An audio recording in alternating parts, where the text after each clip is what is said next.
La réglementation dans la zone UE, apparemment, ça devient de plus en plus compliqué, ça devient de plus en plus difficile. Et puis, vous allez voir que ceux-là qui représentent la loi se divisent à cause de ça. Donc, ce qui veut dire que, en quelque sorte, la crypto-monnaie est plus forte qu'eux. Donc, on ne peut pas dire qu'une monnaie est plus forte qu'un pays. De toutes les façons, ce sont des sommes qui l'utilisent. Mais il y a toujours un adage qui dit très souvent que le poisson ne peut pas réglementer ce qui est en dehors de l'eau. C'est un adage phare de coach Simon Ouedraogo, le Burkinabé, qui dit ça très souvent. Et vous allez entendre que c'est très facile à comprendre, mais si on peut ramener ça au niveau de la crypto-monnaie, ça va vraiment être un peu plus difficile. Vous allez voir qu'au bon nombre de gouvernements, ils sont pour la crypto-monnaie, ils ne sont pas contre la crypto-monnaie, mais quand même, ils ne sont pas contre la crypto-monnaie, mais ils ne le disent pas sciemment comme ça, ils ne disent pas ouvertement comme ça pour que la population en fait de mauvaises choses avec. Vous voyez un peu. Donc vous allez voir qu'il met certaines institutions en place pour pouvoir contrôler ça, pour pouvoir contrôler le mauvais usage de cette technologie-là. Alors bonjour à toi, ici vous êtes sur la chaîne Yahoo l'Investisseur et ici nous parlons de l'investissement, de la crypto-monnaie, de l'entrepreneuriat, de Web3 et de la motivation bien sûr. Alors si vous êtes intéressé par tout ce que nous sommes en train de faire ici, la bonne manière de s'abonner sur ma chaîne, ensuite cliquez sur la cloche de notification pour ne rien manquer. Prochainement, ici nous débattons plusieurs choses comme je viens de le dire tout à l'heure. Si vous voulez suivre les vidéos que nous avons déjà débattues, et puis voilà, je suis en train de partager actuellement une formation que j'ai pris tout mon temps de faire sur l'analyse technique. Donc si vous voulez vraiment être vraiment un gourou bien sûr, détecter les opportunités dans la crypto-monnaie ou bien dans le forex bien sûr, parce que cette formation je l'ai fait bien sûr pour ceux-là qui aimeraient analyser les graphiques cryptographiques de manière très simple et se positionner le plus tôt possible avant les autres. Donc là, cette formation, je ne lance pas une formation, mais cette formation, j'ai mis tout mon temps de le mettre en place pour que vous le voyez très simplement. Donc là, ce sont des formations que je partage très souvent chaque week-end, d'accord, parce que c'est une formation qui est assez longue, qui va au-delà de 10 heures à 15 heures de temps. Si je ne trompe pas, c'est une formation qui va à 15 heures de temps. Donc là, ce qui veut dire tout simplement que ce n'est pas une formation en quelques heures. Et puis voilà, vous allez tout s'aimer, non. Donc c'est chaque fois je partage ça chaque week-end, bien sûr. Et aujourd'hui, je vais encore commencer par partager certaines de ces formations-là. Alors si vous vous rendez sur la chaîne, vous allez voir toutes ces formations-là. Donc vous allez voir, donc ce sont des analyses techniques pures, sans fondamental, bien sûr, d'accord, parce que ce sont des fondamentales que nous faisons ici déjà, d'accord. Donc si vous voulez vraiment réussir dans la technique, il va falloir que vous maîtrisez aussi quoi, le fondamental. Et si vous voulez aussi maîtriser le technique, il va falloir que vous maîtrisez aussi quoi, le fondamental. Ou bien si vous voulez vraiment maîtriser les deux, c'est que les deux vont de pair. C'est ce que je voulais dire bien sûr. Donc les deux vont de pair. Donc il va falloir que vous jetez un coup d'œil là-dessus. Vous allez voir ça. Donc je suis déjà à mon 21e partage là sur cette formation gratuite que je suis en train de vous donner ça gratuitement, sans payer, sans rien donner. Il suffit seulement aller se rendre sur la chaîne. Et puis voilà. Et vous cliquez simplement liker. Et puis voilà, vous pouvez tout simplement commenter. Et si c'est seulement pour pouvoir me donner une fois de force, il n'y a pas de souci pour le prendre, d'accord. Voilà, c'est important. Donc aujourd'hui, nous allons aller encore plus loin. Aujourd'hui, tout simplement, nous allons voir les opportunités ou bien les news qui concernent le marché. Aujourd'hui, très simplement, d'accord. Voilà, donc on ne va pas trop durer sur les news, tout simplement. Aujourd'hui, vous allez voir que le Bitcoin a rebondi le Bitcoin a rebondi fortement, qui va au-delà de 5% déjà, si je ne trompe pas trop, 5% à 10%, 5% déjà. Donc, ce qui veut dire tout simplement que le Bitcoin est en train de reprendre son chemin. Mais on ne peut pas tout simplement prédire en même temps que c'est la fin de bear market, parce qu'il y a beaucoup de chemin devant nous encore. Il va falloir qu'on mette ça dans nos têtes. Même si on prédit que le Bitcoin peut aller à $100 000, $250 000, $200 000 ou à $500 000, Donc, ce qui veut dire que nous avons beaucoup de chemin devant nous, tout simplement. D'accord? Donc, c'est quelque chose que nous devons vraiment surveiller. Et si nous voulons vraiment investir sur les petits projets ou bien les projets qui sont en dessous, qui sont aussi enchaînés par le Bitcoin, il va falloir que nous connaissons déjà le positionnement du Bitcoin, là où est-ce que le Bitcoin va. Donc à partir de cet instant que nous allons nous focaliser sur notre investissement. D'accord? Voilà, donc là nous allons déjà commencer la première nouvelle concernant l'UE, ce qui veut dire la zone d'euro simplement. Il dit tout simplement l'UE moins restrictive que prévu sur leur réglementation. Donc ça fait déjà un bon bout de temps que cette réglementation a été mise sur table afin de discuter là-dessus pour voir dans quelle manière, dans quelles conditions ils peuvent toutefois réglementer ce système-là pour que l'UE mette la main là-dessus. Mais nous sommes en train de voir qu'il y a des doutes, il y a certaines choses qui ne se disent pas, ce qui veut dire que la réglementation ne se fait pas à temps qu'on l'attendait.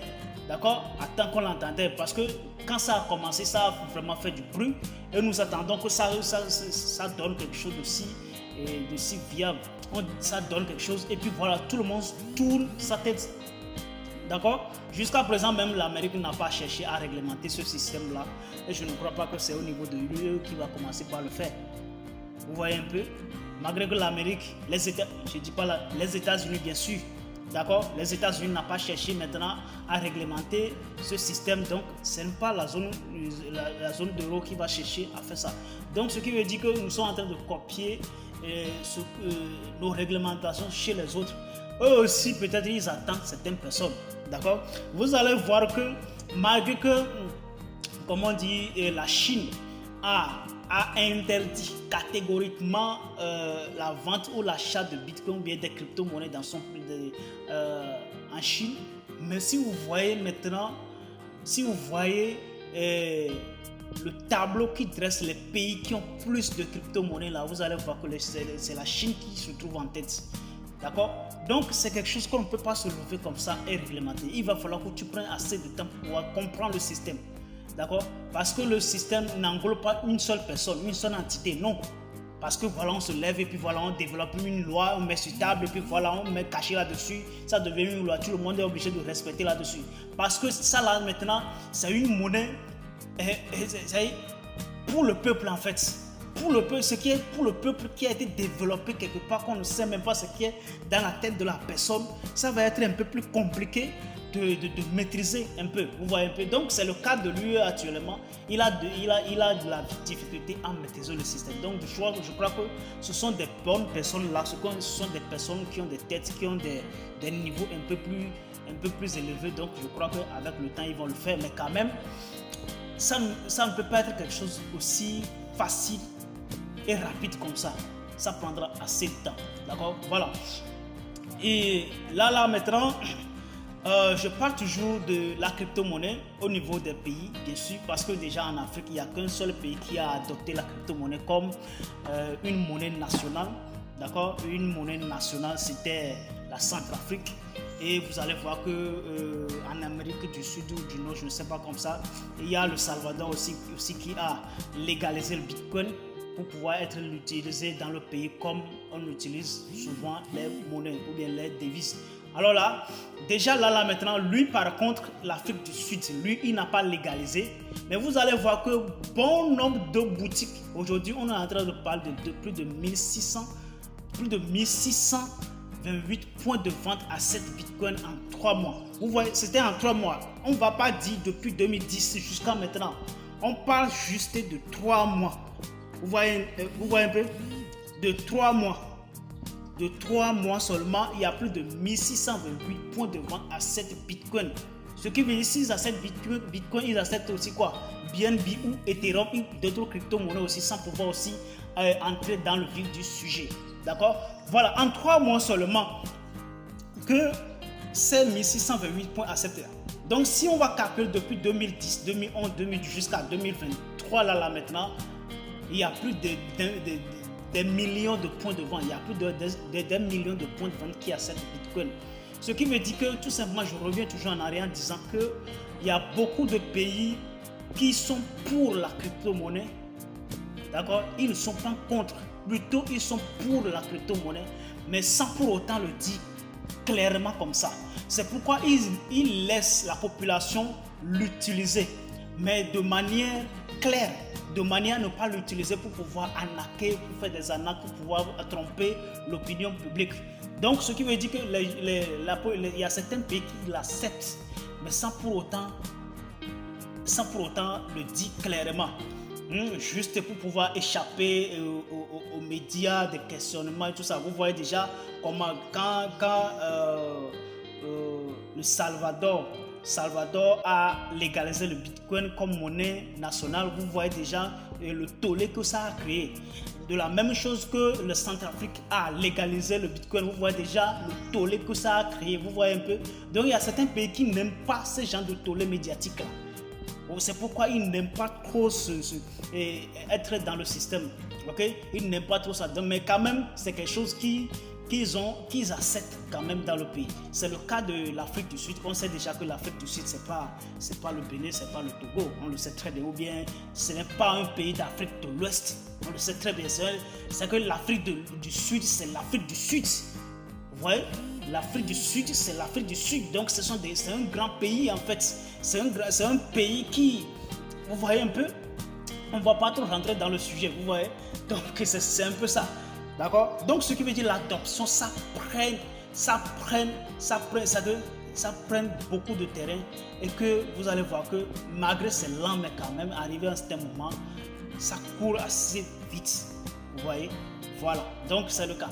Donc là maintenant, on va aller un peu plus loin aujourd'hui.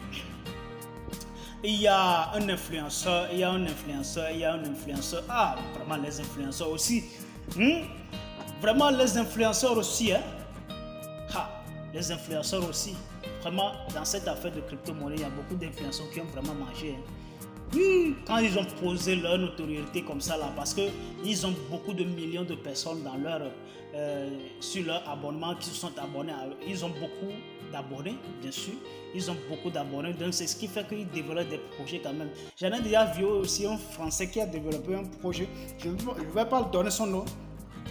Il a développé un projet, une crypto-monnaie du genre comme ça. Lui-même, je ne sais pas si lui-même il est sûr du projet ou pas. Mais quand même, c'est un fake projet. Mais il a été poursuivi par la justice après. Vous voyez ce que ça a donné. Malgré il marche très bien avec YouTube. YouTube le paie. Avec Instagram, tout Facebook le paie. Il est bien dans sa peau. Mais lorsque il a fait sortir ce projet-là, vous allez voir jusqu'à maintenant, sa chaîne a été suspendue à cause de ce projet-là. Sa chaîne a été suspendue à cause de ce projet crypto. Parce que c'est un mauvais projet tout simplement. Donc c'est le cas de l'influenceur Logan Paul, qui a plus de 23 millions de followers sur YouTube, qui va finalement être poursuivi en justice pour fraude et escroquerie. Pour fraude et escroquerie. Les plaignants accusent son projet CryptoZoo d'être en fait un loophole, ce qui veut dire tout simplement que c'est un fake crypto, c'est un fake project. D'accord? Depuis la vente en 2021, l'équipe n'a plus donné signe de vie. Voilà, donc là, en 2021, c'est très clair. Vous voyez? 2021, c'est très clair. C'était quoi? 2021, c'était quoi? Nous sommes dans quel temps là? Nous sommes en plein bull market. Et en plein bull market, il y a beaucoup de projets qui sont nés. Beaucoup de projets qui sont nés. Beaucoup de projets qui sont nés. Et aujourd'hui, ce genre de projet n'existe plus en fait. Ce genre de projet n'existe plus jusqu'à maintenant. Vous voyez un peu. Donc, ce sont des projets qui sont nés pour pouvoir faire de l'argent. Et puis voilà, après, disparaître. Et donc là, ces influenceurs du genre comme ça, ils se sont tout simplement basés sur leurs followers ou bien le nombre de leurs followers. Ils ont développé ce projet. Mais le temps ne finit pas. Le temps file toujours. Donc ça va finir toujours par te rattraper. Donc c'est le cas ça. C'est le cas. Maintenant il est poursuivi en justice pour fraude et escroquerie. Il doit maintenant payer ou bien verser des millions pour ces personnes-là, pour ces plaignants. Vous voyez un peu. Donc c'est le cas. Donc si vous allez faire quelque chose, faites-le bien. D'accord? Faites-le et faites-le bien pour qu'il n'y a pas de dérapage après. Vous voyez un peu. Donc je crois que vous avez vraiment compris ce à quoi nous sommes là aujourd'hui. Alors là les gars, si vous avez vraiment aimé cette vidéo, n'hésitez même pas à partager massivement. Donc là on se verra très bientôt. Hasta la vista. Ciao.